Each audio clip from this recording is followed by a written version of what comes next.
We're back at ENZO Italian Restaurant in Moses Lake.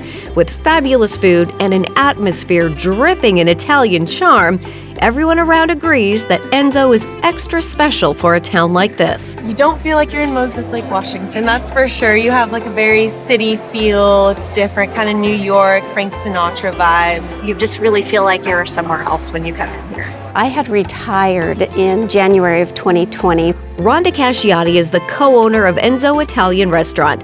With the encouragement of her husband Dino, she quit retirement to chase her dream. Every time I would cook for the family, he would be like, these meatballs, we need to do something with these meatballs. So we started just kind of tinkering with the idea, and we really wanted kind of that old school vibe. I lived in Italy for some years, and I was really taken aback by how authentic it felt. The food is amazing, the drinks are top notch, and then they change the menu over, so that's always kind of fun. Our tomatoes, our basil, everything is grown locally. It tastes like the season that you're in. I get to cook with your chef. He's a natural teacher, so you're going to learn all kinds of new tricks. I love it. Cheers to you, and thank you.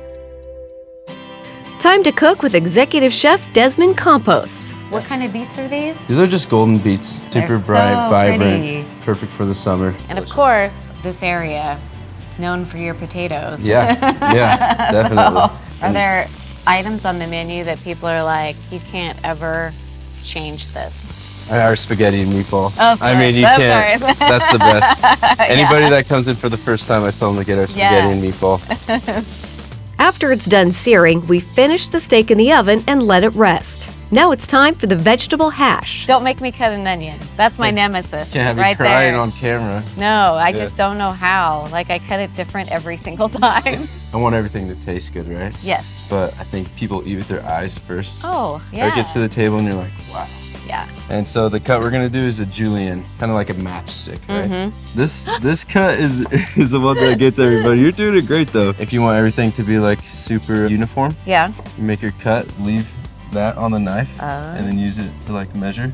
Yeah, this is great. That. I like Voila. it. Everybody knows meat and potatoes. Uh-huh. Match made in heaven.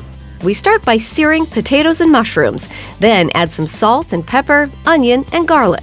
Tell me about how you became a chef. That's a good story. I got a job at this burger joint. Okay. And I was a dishwasher, and I'm like very competitive, right? Okay. So I'm like, what do I gotta do to Yeah. get up on the line? And I actually learned the whole line, and then I found a job at K3 Resort. I'll never forget, like that's where I learned time is time and not thyme. So I was like, chef, where's the thyme? And they're like, what's thyme? Thyme? Yeah. Finally, we add in the beets with a little water and arugula. This is our hash right here. It's beautiful. Yeah. I love it. Oops, actually? No. Oops. Fresh blue cheese at the very end. We start plating with the cauliflower puree, then add demi-glaze, the hash, steak, and top it off with some microgreens. That is our tenderloin. Voila. That's Like that. beautiful.